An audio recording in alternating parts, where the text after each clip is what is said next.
Hello, hello. Good morning.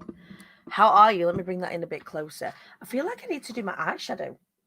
I've just been like popping on a little bit of makeup, and I'm thinking I look like I'm dressed to go out this morning. I think this is kind of like it's a statement piece, isn't it? So how are you all doing? Are you well? Are you good?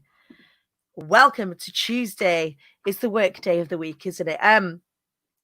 So let me know who's there. Let me know who's out there. Give me some likes. Give me some loves. Welcome. Oh, ow. Welcome to the show. Rise the show this morning with me, your host, Dani Wallace. I am the Queen Bee, as are you, my darlings. How are you feeling? Are you feeling good this morning? You can see Wallace's bum hanging out of bed. Wallace, I would cover yourself. There he is. We're not even playing Wallace roulette this morning. He is just there. Good morning, Annie Cameron. How are you, darling? First off the post this morning, Sandra. Good morning. Thank you. So, those of you that are following my hair situation, I made a statement, made an official statement to the public because I'm famous in my own front room. I made an official statement on Sunday that I am embracing, or I am running my own sort of personal experiment into sort of embracing grey hair. Now, what I did yesterday is I went to go and I went for a consultation with a colorist. I went to go and get my hair chopped and what have you, and have that kind of conversation. I wanted to go and see somebody whose color was their job, because it's quite a big transition. So what we've decided, I can take these off for a second. What we've decided is, so we chopped off. So those of you who saw yesterday, I wore my hair down yesterday to show you.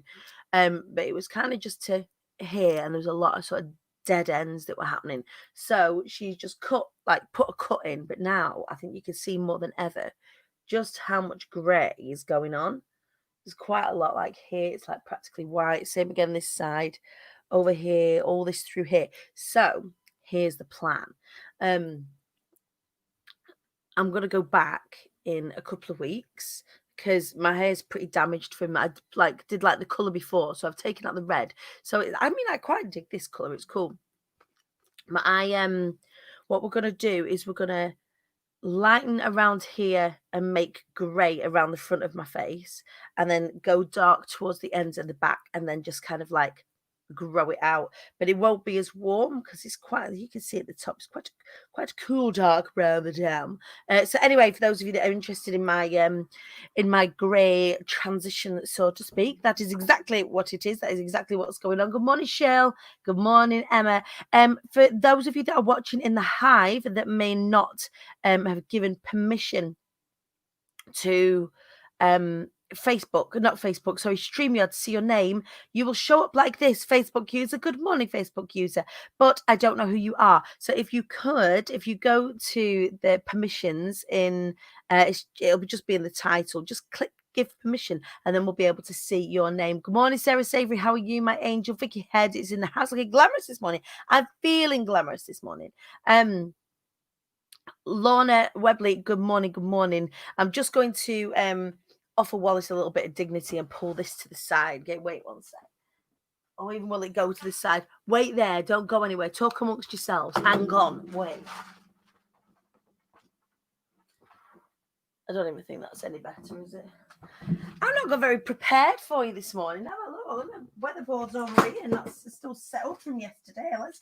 Let's get this sorted out. Hang on. Oh. Right. All right. So tell me where you are in the UK. Tell me what the weather's doing.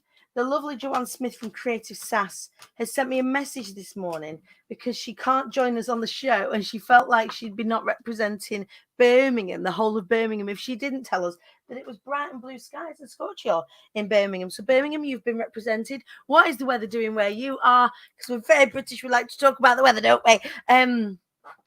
So yeah.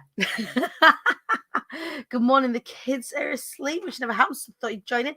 Good morning, Vivian Guy. Hello, my darling. So yeah. So a couple of things regarding where you are watching from in the UK, and also where you're watching from on Facebook. We stream to YouTube, so the Queen Bee Dani channel on YouTube. Which, if you haven't already given a follow, give a follow to. There's lots of really cool things on there. Also, there's all of the catch-ups from the Big Festoon on there that you can go and check out. and loads of videos that I made with yesterday's guest, Tom Stanhope. So go and check that out if you haven't already, the Queen Bee Dani on the YouTube. We also stream to the IATQB Hive, which is my free community, where we carry on the conversation, where we G each other along and we help each other out. And also we stream onto my personal page and, of course, my business page, the Queen Bee Dani, which is where the majority of you have started to find me, which is brilliant. So near Liverpool, Ormskirk. What's the weather doing where you are, Vivian Guy? Sunny in Northants. We've got Shirley's watching from Morecambe. What's the weather doing where you are? Over on the East Coast, it is sunny. Plenty of scorch your bees happening over on the East Coast. And, of course, in Brum, we're still a bit shit here in Preston, you know, you lot. We're still waiting for the sun to start peeping through again after this period of weirdness. Cloudy but fine, so it's a bit shit where you are as well. Our big bee will look after us mostly in the northwest. It's another beautiful day, Harriet, in Cornwall. My sister's in Cornwall at the moment on holiday. Also near Leeds. Near Leeds, Yorkshire's getting the sunshine. Well, maybe not that sunshine. Little bee popped off, look. There we go. Doesn't want to stay in Leeds. Oh, I hope it stays sunny. This bee doesn't want to stay in the sunshine in Leeds. Blue skies and hot already in the south of France. Repping the south of France up in the sea there. I'm sitting inside the coffee corner as there is strong wind at the Costa Blanca. Luxury pub. First world problems there for Sandra. Is it sunshine or is it just a bit shit? It's grey sky. It's a bit shit up in Morecambe. I reckon we're represented with that little bit. It's a bit shit. Be over up in Morecambe. Saw your newspaper article. Thank you very much, Joe. I appreciate that. It has been an interesting one. So for those of you that didn't see, I know lots of you did. I was featured in Fabulous magazine yesterday online. With the Sun newspaper, which I understand is quite problematic for lots of different reasons. And, you know, some of you have expressed, you know, that you feel like it's problematic and maybe I shouldn't have done the piece. However, here's the thing. Those of you that have seen the piece will know it is an incredibly well-written piece by the fabulous Lebby, who very, very sensitively has dealt with my story. And here is the thing. The story is the important thing right here, above all of the politics. The story is the important thing. So, you know, it is my mission. It is my absolute mission to help as many of you out there show up, wise up, and rise up. And if in reading that story, I inspire one person to consider flying anyway, to consider getting out of their situation, to consider building their own business where they may be unhappy, you know, if that story has inspired even one person, then I am here for that. So, yes, it may be problematic to be in the Sun newspaper for lots of different political reasons. However, there is no denying that there is a vast readership out there. So if my story gets into that vast readership, which it has, and has been received really well, except for a little bit of a troll, they say to never read the comments section of any newspaper article. And I often follow my own advice, but I was intrigued. I was like, where is this comment section? There's like 4 comments. And the only negative comment is, oh, she's got 3 kids by 3 different dads. Nice. So, like, what? What? I was like, okay. I didn't respond. It's not something that I'm going to, you know, glorify with a response. Someone was actually very kind and said, you know, not everybody gets dealt a very lovely hand where they get to have children by all one person. And you know what? My kids are amazing. Then they wouldn't be there. They wouldn't be them if it wasn't for their parents. You know, if it wasn't for their, you know, their biology, they wouldn't be who they are. And they are absolutely glorious little humans. So to the guy that was shaming or attempted to shame me for having 3 kids by 3 different dads, fuck off. That's what I feel about you. So that is not me responding in, you know, emotion to it. I have absolutely no shame in my children's parentage. But it's just interesting to see how, where the trolls, what the trolls will go for. Generally, they go for my weight. But yeah, I got the three kids by three different dads ones in the troll section, in the comment section, on the article, which is, it was quite tame. So I was very impressed. We'll see as more transpires. I find it fascinating. I find human behavior on the internet very fascinating. Particularly, it's like they live under bridges, like trolls live under bridges, but they don't. They live in the comments section of newspapers. So that all aside, it has been so well received. Thank you to every single person who's reached out. Thank you to people that have been sharing the stories. Thank you to people that have been just showing the support. You guys are incredible. Thank you so much. It is just the start. We did start the real conversation sort of nationally around the Fly Anyway Foundation. I will touch upon that at the end. The conversation will get noisier around the Fly Anyway Foundation, I am proud to say, but we will be helping, so as the charitable arm of the IATQB business, we will have the Fly Anyway Foundation, where we will help survivors of domestic abuse create businesses, so they'll be able to apply to funds and all that sort of stuff, and experts that are going to be our ambassadors to help them get their businesses flying. So more on that as the weeks and days unfold. In the meantime, I'm going to invite our lovely guest on to the show. We haven't had a conversation before, so this is going to be really exciting. I put a shout out in a number of different groups just a couple of weeks ago, and this lady was one of the first off the post booking in, so I'm super excited to share with you this morning the glorious Martina Simekova. Good morning. Good morning. Thank you very much for having me. Oh, you are more than welcome. Thank you for joining us. Look at us. We're very glamorous this morning. We're spotted some cleave, and we're like, we're looking fly today. This is a glamorous show, Martina. Yes, we need to make it worthwhile while we are stuck at home, Let's just make it glamorous tonight. Right. Today. Oh gosh, I kind of lost it. It feels like tonight. I don't even know my name half of the time, Martina.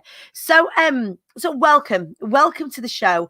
How did you come across the show? Because normally I ask people at this, but how did we meet? But we haven't met yet. Not officially, but I've known of you for quite some time. So we are in the same group, Lisa's group.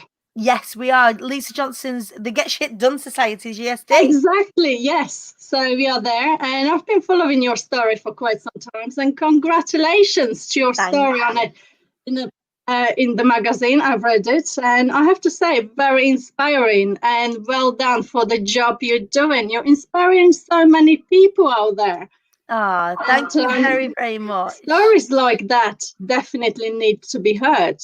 Yeah, absolutely. And this is one of the reasons why I do it. And, we're going to be talking lots about your work today and how important really your work is, because one of the things that I talk about as part of my story is my childhood and the way, not in depth, so to speak, because my dad is still alive, even though he's got an acquired brain injury. He lives in a home, but it was difficult growing up with him, and there was a degree of trauma that was involved with growing up with Dad. And often people find that when they experience trauma within childhood, that has massive knock-on effects for the rest of their life. But that is something that you deal with within your work. Is that right? Yes, very much so. I mean, it is my story. It started with my story. When I was growing up, I was badly bullied. Okay. I was beaten by my parents every single day. Mm-hmm. It's not because in Eastern Europe, that's quite normal. That's what parents do when you misbehave. They don't know any better. Mm-hmm. And I got to understand that later on in my life when I learned human behavior and why we do the things we do. So with my daily experience being beaten by misbehaving or wanting to be different, I was never fitting in anywhere. And I felt that I was very different. And I guess some people just couldn't handle me being a little bit mischievous, right? So I know that feeling very well.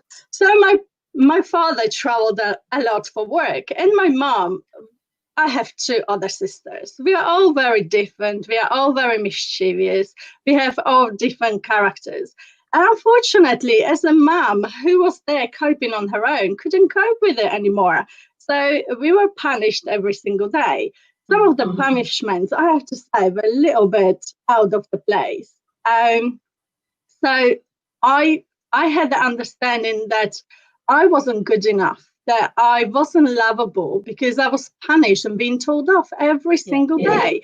I went to school, I was bullied for the way I looked, for being quiet because I wasn't out there like the other kids. I couldn't communicate very well because obviously up to the age, I think, of 7, I couldn't pronounce certain words because of the trauma I was experiencing. So this behavior continued throughout my whole childhood and going into the adulthood. And it was affecting my friendships, my relationships, my work. It stems in this feeling of unworthiness, doesn't it? Yes, it does. For parents, it's much less about the child and much more about control, isn't it? It's trying to control the child and control what they're doing in this particular circumstance. So then as you're getting older, do you find that people that have experienced that particular type of parenting either gravitate towards somebody that's controlling or friends that are controlling to kind of maintain their safety in the world almost, even though it's not safe and it is toxic? Do you find that when lots of people have different experience of parenting or, parental failures, I guess, is probably the best way to put it. And in that punishment, that daily punishment is trying to kind of put you in a box to make them more comfortable, right? Yes. I mean, you go for what's familiar to you. So you are attracted, you are in such a negative funk that you don't see anything else. You don't know anything else. So because of the way how you feel about yourself, that I wasn't worthy, I wasn't lovable, that I wasn't feeling good enough, I was attracting all the wrong people for the wrong reasons. And they treated me exactly the same, that I wasn't worthy, that I wasn't lovable. And it just kept going. The pattern we create in our mind, it keeps repeating itself over and over and over until we break it. So when I hit the rock bottom, I had nothing else to lose. Right. And I thought, if I don't do anything different, my life will never be any different. So one morning I got up and I made decision to change that. Right. So in that moment, my life has changed. I mean, it was a long journey and it was hard work. I mean, you've been there yourself in different situations. Absolutely. Until you make the decision to make a difference in your life, nothing else will change. So I started on my journey of self-healing, self-recovery, and self-discovery. It was a long, painful journey. So what brought you to that point, that point of sort of self-discovery? So for me, it was I was traveling to and from London. It was doing my head in. We were sofa surfing. The kids, the kids would stay at my mum's or my sister's or a friend's, and I'd be like tucking them into bed. And I went and sat in the car. And I was like, I can't go on. I cannot go on like this. I am just continuing to make poor decisions. Like I'm having the effect now. It's me. I can't blame anybody else. And that was my realization, and everything had brought me up to this. What was that realization moment for you? What brought you there? What brought me there? When I was 18, I finished education and I left to live in the UK. So it's another whole world where I felt so lonely, and you have to make it work. Yeah. So you either stay in a toxic environment or you make decision to go. Yeah. So I always knew I'm different and I want to be somewhere else. So I've had some friends here. I had my older sister here. I was like, okay, this is the place to be. And after a while, because of the old relationships were toxic and my self-worthiness, my close friends, my the circle I was around, they kept telling me every single day, Martina, you are so negative. Just get out of there. We can't be with you when you're like this. And hearing that message over and over again, you don't realize that in my head, I thought that was okay. I thought I was going to be around. I partied like everyone else. I did everything the same like everyone else. But I didn't see how negative I was, and people didn't want to be around me. So that kind of hit when suddenly I just didn't have anyone to hang around because everyone kept making excuses. So it kind of hit the home that something is not right. So your mind goes into overdrive and you keep hearing all the negativity. And there was a light bulb moment where I thought, okay, everyone keeps saying the same thing. So maybe I should look deeper what the problem is.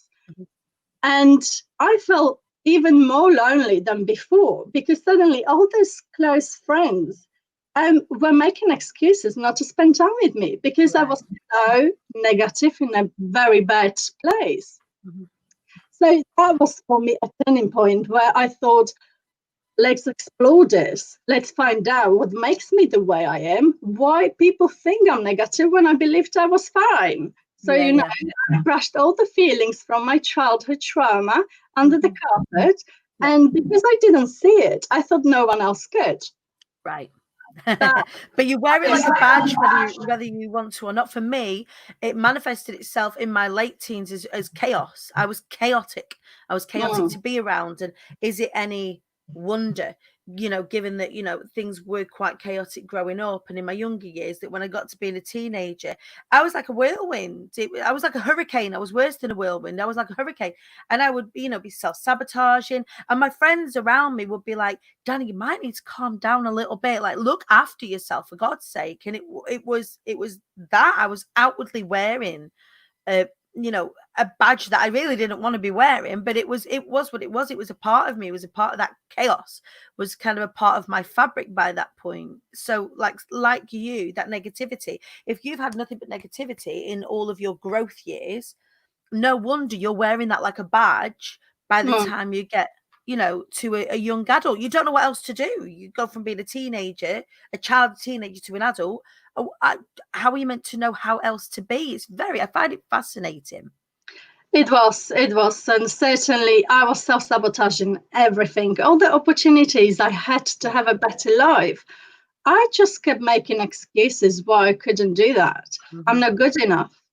I'm not pretty enough. I'm not lovable. People wouldn't want to see more of me doing what I was offered to do. And that kind of self-sabotaging behavior had to stop at some point. Until you break the pattern, nothing will happen. So that was my breakthrough, when suddenly no one wanted to be around me. And that was extremely painful because all the memories will start coming up for me. And so I've started on self-healing and self-discovery. So I started meditating, healing crystals, all the holistic. I was very much into holistic medicine. So I have tried the standard counseling. And the thing is, that made me feel even worse because it's quite lacking that position. You talk over the emotions and the trauma, you keep experiencing it over and over again. And that, instead of making me feel better, I felt worse after that. I was like, this is not working, because instead of forgetting about it, I have to talk about it every single day. And you're reliving it, you're putting yourself in it, you're allowing yourself to feel the emotions, and then you're talking about those emotions, and then you're in that space. Then there's no moving on and moving through it, right? Yeah, exactly. And I was doing that for 6 months. I was like, oh my God, what am I doing? This is ridiculous. So I got into more depression and anxiety. So then I had to start taking medicine to get me better and suppressing all the feelings. It needed to come out, and I was just suppressing it. So through different holistic therapies, obviously each of them had helped me in some way and got me a little bit better, a little bit more positive, healthier. But I still was living in my past without actually realizing it. Right. So after years went by and me doing affirmations, all the things we should be doing, meditation and different holistic therapies, Reiki, crystal healings, you name it, I've tried it. The amount of money I've spent on that is outstanding. And lots of people do, don't they? They like, in our quest for healing, we have to almost like try out the different modalities of everything. That is this bit going to work for me? Is CBT going to work for me? Is crystal healing going to work for me? Is Reiki going to work for me? Is homeopathy going to work for me? Is massage therapy going to work for me? Is meditation going to work for me? Is, EFT going to work for me? Like, what? There are so many different modalities for healing that when you are on your quest, you've almost got to learn about all of them to get to the one that, or get to the spectrum of ones that work right for you. So exactly. what ended up through your journey through, holistic healing, which is brilliant and a complement, to any kind of other healing that you're doing. What was the modalities that ended up really sitting with you, or where did your healing take you then? Well, it wasn't until 2 years ago. Okay. I have to say. Well, right. I've gone through a bad place to a better place, and I was in a fairly good place, happy, but there were still kind of nudging moments sometimes. So I've always been interested in mind what shapes you the way you are, why we behave the way we do. Yep. So I was attracted to neuro-linguistic programming. Yeah. And it wasn't until I trained in it.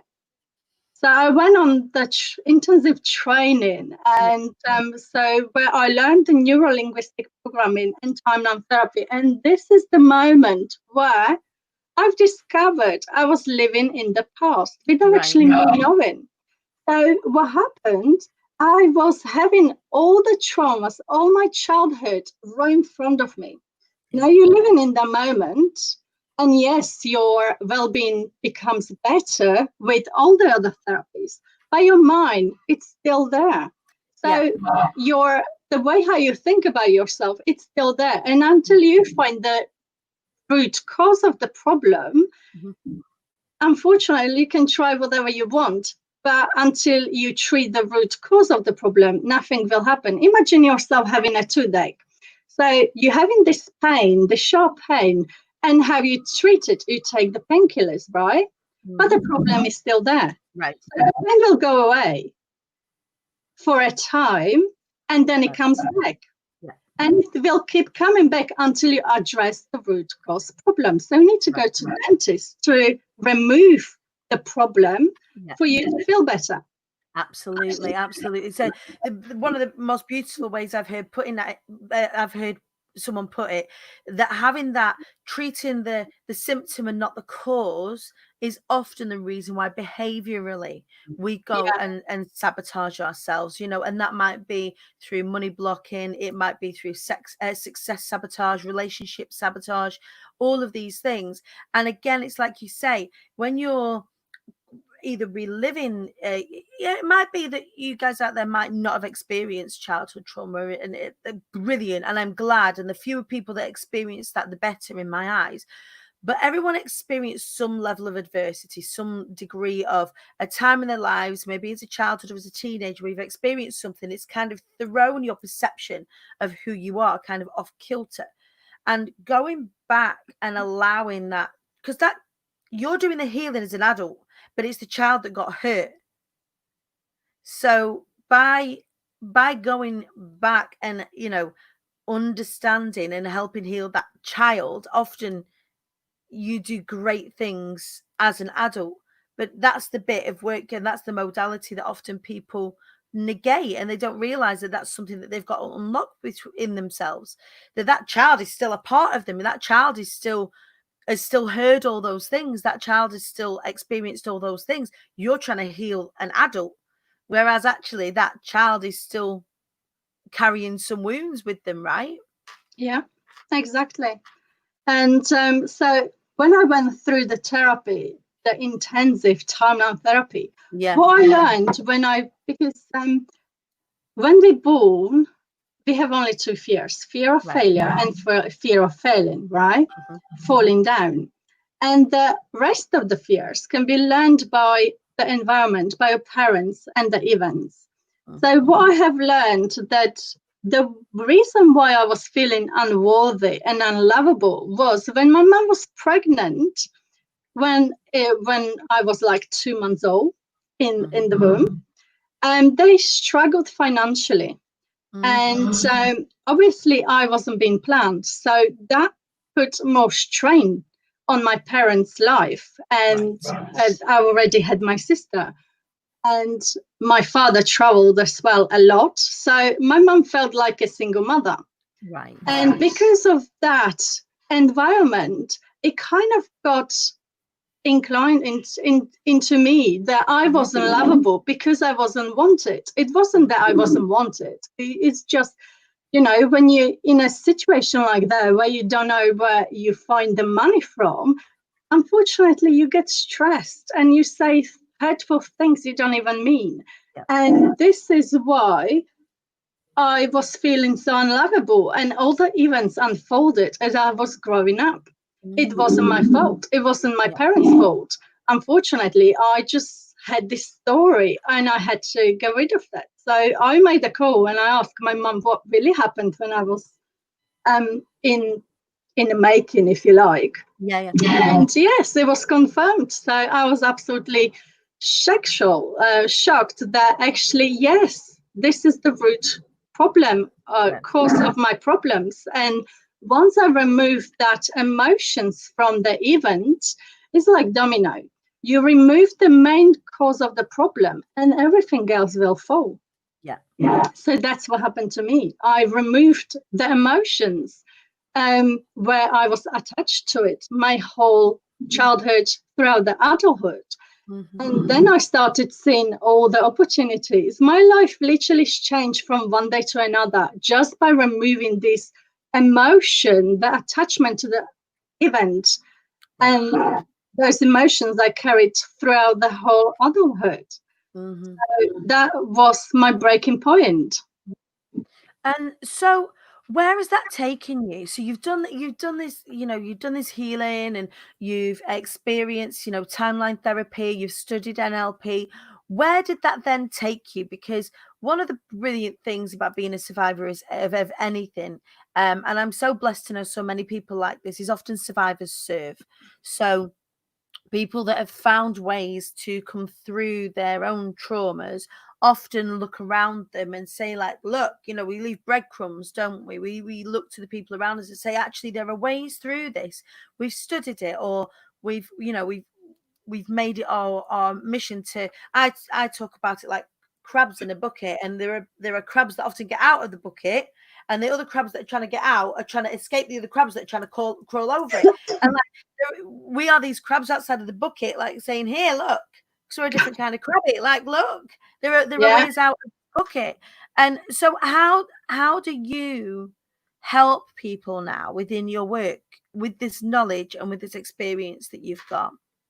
So basically, the whole idea is to find the root problem, the root cause of the problem, why we are where we are, and why we think the way we think. Yeah. So identify that problem and then go deeper into the problem of where is this pattern coming from. So we need to break the pattern and then remove it completely for us to be able to move forward. So after that, you will install a new way of thinking. So this is where reprogramming comes into place. Right. So sort of like a brainwashing, if you like, for the deeper understanding. Because if you think the way you have always done, you will always have the same results, right? So we need to change the pattern, how we think and how we it. And after that, you will start learning different techniques. Right. And you will start practicing and actually installing into your everyday life to the point where you don't think about it anymore. You just automatically start doing different things. It takes time, and you have to really want to do it in order for you to succeed. It doesn't happen overnight. But once you master it, that is where the key is of success. Once you start reprogramming the way you think, that's where the magic happens. Right. You've got to be an active participant in your healing. Like what you said then is really, I think, important for anybody that's on this journey. You can't go along to a session or a healing or any of the modalities and expect that to be the magic wand that is going to, somebody's going to wave the magic wand over you and then that's it. You are an inactive participant. You have to engage with what it is that your practitioners are. But you don't have to. I mean, you've got to do it consensually, for goodness sake. But you've got like, I don't want anyone to put themselves in any kind of danger. But in order to connect with any kind of healing, any kind of modality, you have to be an active participant. It's like when people are talking about manifesting, and you can't manifest anything without taking action. You can't heal without taking action, as well as engaging with or paying for somebody to come and help them. You've got to want it. Some people wear their trauma like a badge of honor. Yeah. And you know what? It's painful and it's hard, but it's time to let that go. Yeah. It's time to let go of the pain and become the better you, the most amazing yourself you can be. So that is my motivation, to help people to get out of the negative funk, to become the better version of themselves. And your mind is like a computer. It's like a sponge. It sponges everything, right? So imagine you buy yourself a brand new computer. It's brilliant. It's brand new. It's funky. It works fast. Everything is brilliant, and you're happy. So in time, when you start downloading different programs, occasionally a virus goes in.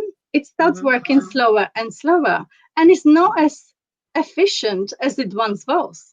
So this is your mind. You absorb all different programming from your environment. You're brainwashed by your environment, by your parents' beliefs, by your friends, schools, society. And until you start clearing all those unwanted programs, you won't be able to move forward and have the desirable life you wish for yourself, whatever that may be. So it's the way that works. So for you and your practice, does that work? So you use timeline therapy and NLP together. So the timeline therapy looks after the sort of the past related stuff, and the neuro-linguistic programming helps you create the new program, so to speak, for you to start building your healing and your success going forward. Is that exactly? Amazing. Yes. Amazing. Because with neuro-linguistic programming, isn't it? It's your thoughts become your words become your actions become your outcomes. But neuro-linguistic programming helps to interrupt at the words bit. So your thoughts becoming your words, actually, you can work a little bit retrospectively around the words bit. Yeah. So using language to reprogram the thoughts, to reprogram the words, actions, outcomes. So you have to change more colorful language. So the language you use, colorful language. So it's more descriptive, more colorful, more imaginative language. When you use that, there is energy around you, and you just feel excited about living. If you use dull language like "I want to feel good," well, does that do anything for you? No, it's kind of "I want to feel good." Well, that's it. But if you say like, but also your mind doesn't read negatives, right? And it doesn't read future. So you have to talk to yourself at the present. So instead of saying, I'm going on holiday, I don't want to look like a whale, right. In my bikini. Okay. So what your mind reads is, I want to look like a whale, and you will look like a whale. Right. Because it doesn't read the negative. So the language like don't, want, shouldn't, not, it doesn't read. So if you start reprogramming your mind, you need to be speaking like, my body is a temple where I just feel amazing. It's curvaceous, it's beautiful, it's more colorful language, and you will reflect that in your personality as well.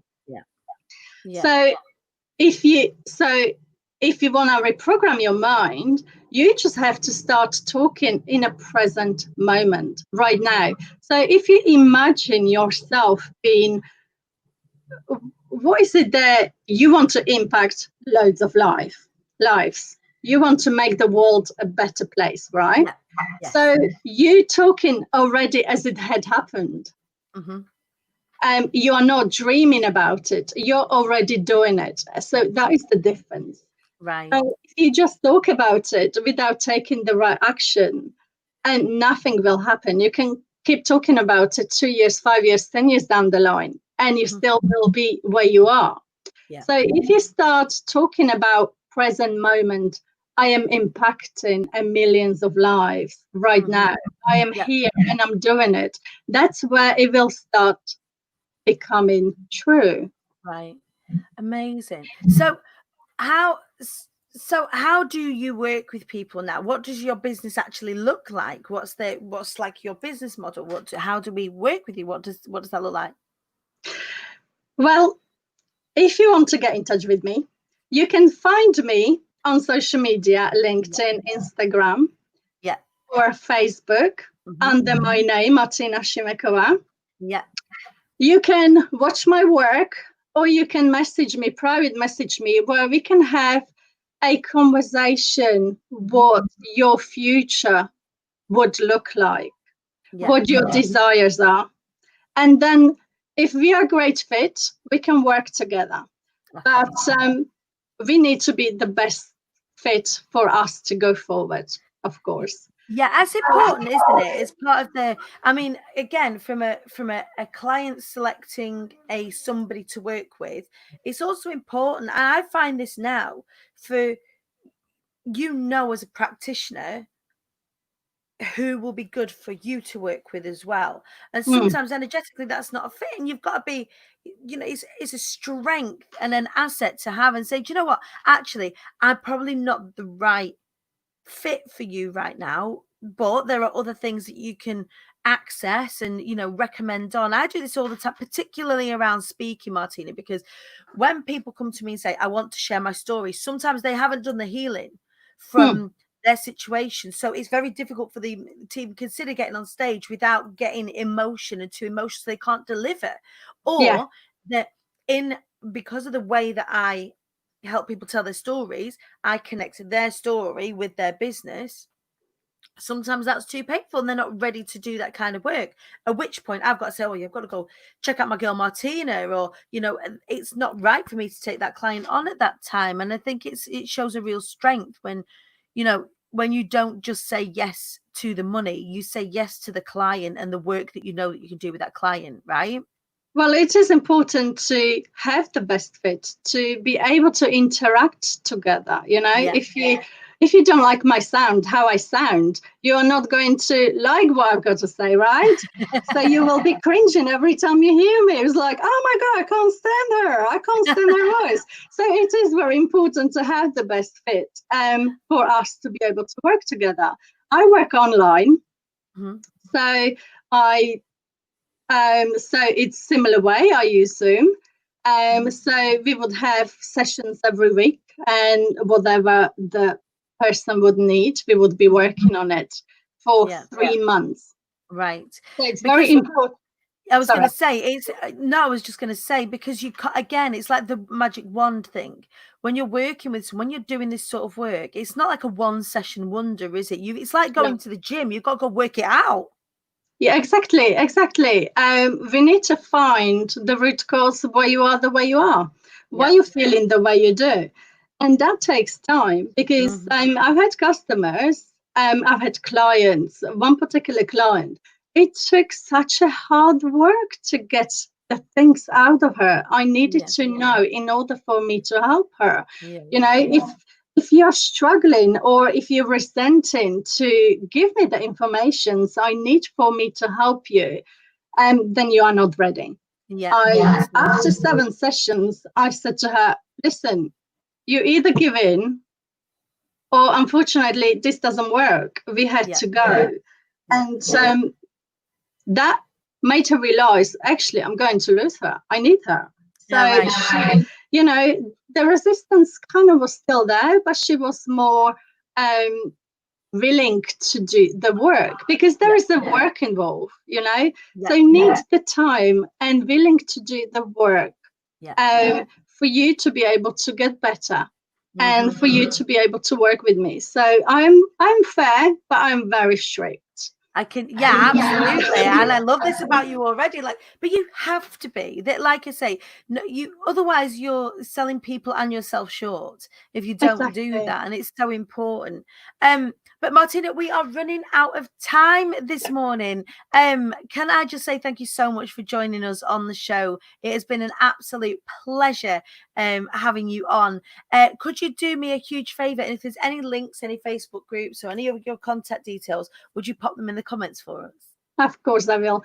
Thank you so much for having me. It was a great pleasure to be here. It has been a pleasure having you, and no doubt it will not be our last, even though it's been our first conversation. I look forward to speaking to you again. Likewise. Well, I wish you a fabulous rest of the day. Thank you, my darling. And like you said, we might meet again. Oh, absolutely. That was Martina Simekova, everybody. What a fabulous human being. Such incredible work that she does.